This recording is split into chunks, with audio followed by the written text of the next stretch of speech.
আসসালামু আলাইকুম প্রিয় শিক্ষার্থীবৃন্দরা, আশা করি তোমরা সকলেই ভালো আছো। আবারও নবম দশম শ্রেণীর হিসাব বিজ্ঞান বইয়ের ষষ্ঠ অধ্যায় জাবেদার পর্ব নাম্বার শুরুতে তোমাদেরকে জানাই অর্জন কোচিং সেন্টারের পক্ষ থেকে আন্তরিক শুভেচ্ছা ও অভিনন্দন। এর আগের ক্লাসে আমি তোমাদেরকে শিখিয়েছি ব্যয়, খরচ অথবা ক্ষতি সংক্রান্ত জাবেদা। আজকের ক্লাসে আমি তোমাদের সাথে আলোচনা করব লাভ অথবা আয় সংক্রান্ত জাবেদা নিয়ে।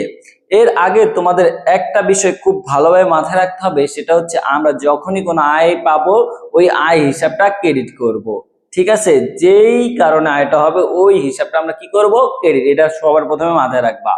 এরপর ডেবিট কি হবে এইগুলো আমি তোমাদেরকে এই লেনদেনগুলোর মাধ্যমে ভালোভাবে বুঝিয়ে দিচ্ছি। দেখো এখানে প্রথমে কি বলেছে, আমি আয় নগদে পাওয়া গেল, অর্থাৎ তোমার যে কোনো আয় হোক, সেবা আয় বা তুমি হচ্ছে মেরামত বাবদ সেবা প্রদান করছো, যে কোনো আয় হোক, বা তুমি বেতন পাইছো অথবা ভাড়া প্রাপ্তি যে কোনো আয় হয়েছে, ওই আয়টা যদি নগদে পাও, যেমন এখানে আমি বলছি কোনো সেবামূলক কার্য সম্পাদনের মাধ্যমে নগদ প্রাপ্তি হলে, তাহলে তুমি যে কোনো আয়ের টাকা যদি তুমি নগদে পাও তাহলে তোমার নগদ সম্পদ বৃদ্ধি পাবে, তাহলে তুমি নগদান হিসাব তখন কি করবা, ডেবিট করবা। ঠিক আছে, তাহলে কোনো সেবা বাবদ আয় যদি তুমি নগদে পাও তাহলে তুমি সবসময় কি লিখবা, নগদান হিসাব ডেবিট। আর একটু আগে আমি কি বলেছি, কোন সেবা বাবদ আয় হইলে সেই আয় হিসাবটা কি করবা, ক্রেডিট। তাহলে এখানে কোন কারণে আয় হয়েছে, সেবা দেওয়ার কারণে, তাহলে তোমার এখানে লিখতে হবে সেবা আয় হিসাব, কি লিখবা ভাইয়া, সেবা আয় হিসাব ক্রেডিট। এখন ধরো অন্য আয়, ধরো তুমি হচ্ছে বাসা ভাড়া দাও, ভাড়া পাইছো নগদে, তাহলে নগদে যদি ভাড়া পাও তুমি আয়টা কিভাবে পাইলে, নগদে, তাহলে নগদান হিসাব ডেবিট হবে। আর এখানে আয়টা হয়েছে কেন, ভাড়া প্রাপ্তির মাধ্যমে, তাহলে এখানে ভাড়া আয় হিসাব ক্রেডিট হইতো। মাথায় রাখবা, যে কোনো আয় হোক ওই আয় হিসাবটা কি হবে, ক্রেডিট। এখানে সেবা দেওয়ার কারণে আয় হয়েছে, তার জন্য সেবা আয় হিসাব ক্রেডিট। যদি তোমার বেতন পাইতা, তুমি কোনো জায়গায় কাজ করো বেতন পাইতা, তাহলে বেতনের টাকাটা যদি নগদে পাইতা, নগদ সম্পদ বৃদ্ধি পাইছে, তাহলে নগদান হিসাব ডেবিট। আর তোমার বেতন আয় হিসাব কি হইতো, ক্রেডিট। আশা করি এক নাম্বারটা বুঝতে পেরেছো। এরপরে দুই নাম্বারটা দেখো, এখানে বলছে প্রাপ্য বিলের মাধ্যমে কোনো সেবা প্রদান করা হলো, অর্থাৎ তুমি সেবা প্রদান করছো, অর্থাৎ তোমার সেবা আয় হয়েছে, তাহলে তুমি প্রথমেই সেবা আয় হিসাব কি ক্রেডিট করবে, এটা মাথায় রাখবা, সেবা আয় হিসাব কি করবা, ক্রেডিট। এখন এই সেবা আয়টা কিভাবে হয়েছে, প্রাপ্য বিলের মাধ্যমে, তাহলে যেই মাধ্যমে আয়টা হয়েছে ওই হিসাবটা তুমি ডেবিট করবা। এখানে কি লিখবা, তাহলে প্রাপ্য বিল হিসাব, প্রাপ্য বিল হিসাব কি হবে ভাইয়া, ডেবিট। ওকে, নগদ হলে নগদানের হিসাব ডেবিট। এখন প্রাপ্য বিলের মাধ্যমে সেবা আয়টা হয়েছে, তার জন্য প্রাপ্য বিল হিসাব কি হবে, ডেবিট। এবার বলছে বিনিয়োগের সুদ নগদে পাওয়া গেল। এই যে বিনিয়োগ করি আমরা, বিনিয়োগ করার পরে যে সুদটা পাই ওটা আমাদের জন্য কি, আয়। তাহলে এখন এই আয়ের নাম কি, বিনিয়োগের সুদ আয় হিসাব, তাই না? তাহলে তোমার ক্রেডিট কি হবে, বিনিয়োগের সুদ হিসাবে, এটা হবে ক্রেডিট। আর হচ্ছে তুমি টাকাটা কিভাবে পাইছো, নগদে, তাহলে তোমার এটা যাবে কি হবে, নগদান হিসাব, নগদান হিসাব কি হবে, ডেবিট। আর বিনিয়োগের সুদ হিসাব, বিনিয়োগের সুদ হিসাব কি হবে ভাইয়া, বিনিয়োগের সুদ হিসাব ক্রেডিট। কারণ এবার তোমার আয়টা হয়েছে কেন, এবার আয়টা হয়েছে বিনিয়োগের সুদের কারণে, তাহলে ওই হিসাবটা আমাদের ক্রেডিট করতে হবে। আর এই আয়টা আসছে নগদে, তার জন্য নগদান হিসাব ডেবিট। দেখছো, যেই যখনই আমরা আয় পাইছি ওই আয় হিসাবটা ক্রেডিট করতেছে, তো এটাই মাথায় রাখতে হবে, যখনই কোনো আয় হবে ওই আয় হিসাবটা কি করবা, ক্রেডিট। এরপরে দেখো এখানে কি বলা হয়েছে, উত্তোলনের সুদ ধার্য করা হলো। ভাইয়া উত্তোলন মূলত প্রতিষ্ঠান থেকে মালিক উত্তোলন করে, তো উত্তোলনের সুদটা একটা প্রতিষ্ঠানের জন্য আয়, কারণ মালিক যে টাকা নেয় ওই টাকার উপরে মালিককে সুদ দিতে হয়, তাহলে উত্তোলনের সুদটা কি মালিকের প্রতিষ্ঠানের জন্য একটা আয়। তাহলে তোমার এইখানে কি বাবদ আয় হচ্ছে, উত্তোলনের সুদ বাবদ আয়। তাহলে তুমি এখানে ক্রেডিট আগে করবা, উত্তোলনের সুদ হিসাব, উত্তোলনের সুদ আয় হিসাব কি করবা, ক্রেডিট।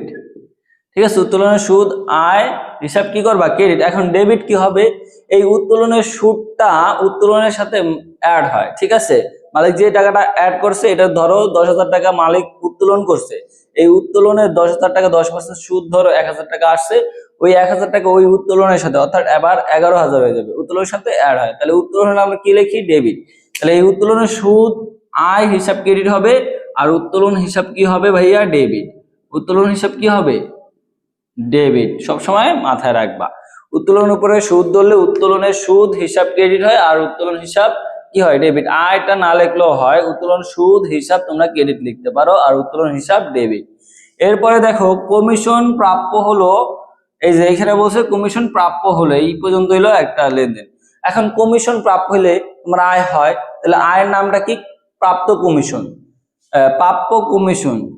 এখানে প্রাপ্য হলে, আচ্ছা প্রাপ্য বলছে, প্রাপ্য বললে তাহলে তোমার এখানে আয় হয়েছে, এখানে তাহলে প্রাপ্য হলে কমিশনটা তুমি এখনো পাও নাই, মানে পাবা, তাহলে প্রাপ্য কমিশন হিসাব, প্রাপ্য কমিশন হিসাব তোমার কি লিখতে হবে? ডেবিট। কারণ এই কমিশনটা তুমি এখনো পাও নাই, পাবা। আর এইটা কি হয়েছে? আয় হয়েছে। আয় হইলে কি হবে? কমিশন আয় হিসাব ক্রেডিট, কমিশন আয় হিসাব ক্রেডিট। দেখো কমিশন প্রাপ্য হলো মানে তোমার প্রাপ্য মানে কি? তুমি এখনো পাবা, পাও নাই, কিন্তু এই আয়টার নাম কি? কমিশন আয়। তার জন্য কমিশন আয় হিসাব আমরা ক্রেডিট লিখছি, কারণ কোনো আয় হইলে ওইটা ক্রেডিট। আর এই কমিশনটা আমি এখনো পাই না, পাবো, তাহলে প্রাপ্য কমিশন হিসাব ডেবিট। ঠিক আছে, এটা এখনো সম্পদ অবস্থায় আছে।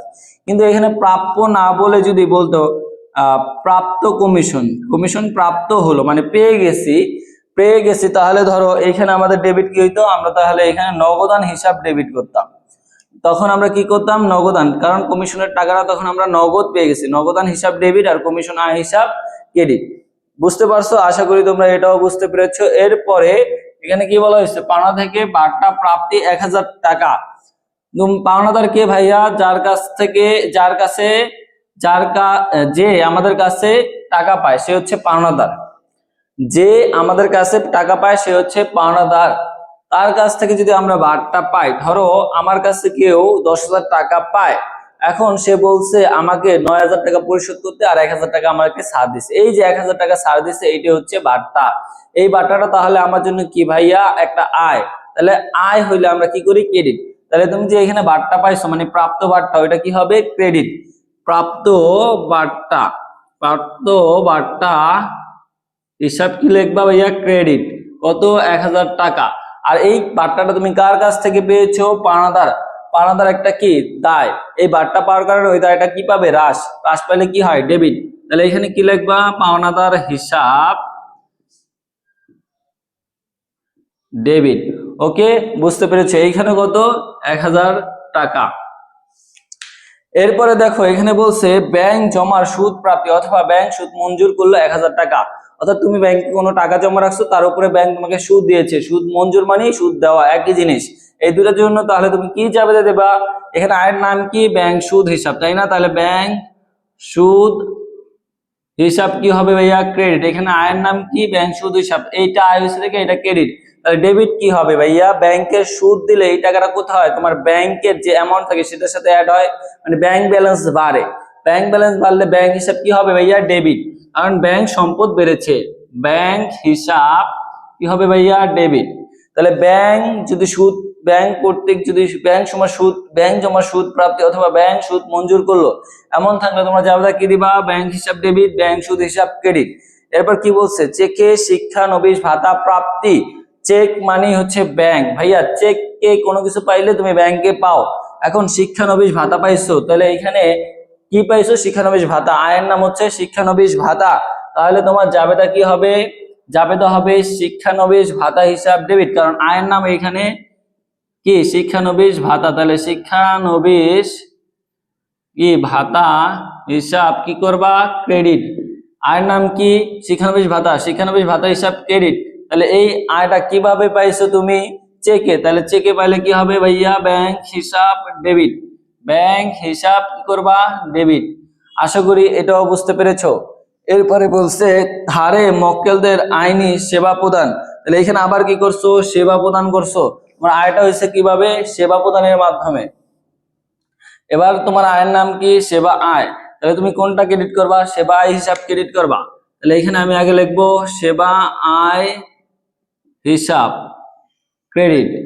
আর এইখানে কিভাবে দিছে? ধারে। আচ্ছা, আমরা যদি ধারে কোনো সেবা প্রদান করি অথবা কোনো কিছু বিক্রয় করি, টাকাটা আমরা পাইনি, পাবো, তাহলে যার কাছ থেকে টাকা পাই সে হচ্ছে কি? দেনাদার। দেনাদার একটা সম্পদ। ধারে কোনো সেবা প্রদান করলে ওই সম্পদটা বৃদ্ধি পায়, দেনাদার সম্পদটা কি হয়, বৃদ্ধি পায়, তাহলে দেনাদার হিসাব তুমি এখানে কি করবা, দেনাদার হিসাব ডেবিট, কারণ সম্পদ বৃদ্ধি পাইলে ডেবিট। ধারে মক্কেলদের আইনি সেবা দেওয়া হলে তাহলে কি, দেনাদার হিসাব ডেবিট, সেবা হিসাব ক্রেডিট। তো এইখানে দেখতেছো আইনি সেবা দেয়ক বা মেরামত বাবদ সেবা দেয়ক বা যে কোনো সেবা দিলে আমরা কিন্তু সেবা আয় হিসাব লিখি, ওই আইনি সেবা এইগুলো কিন্তু লেখার দরকার নাই, ডিরেক্ট সেবা আয় হিসাব লিখলেই হবে।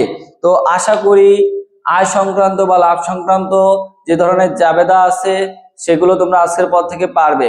তো সবাই ভালো থাকবে, সুস্থ থাকবে।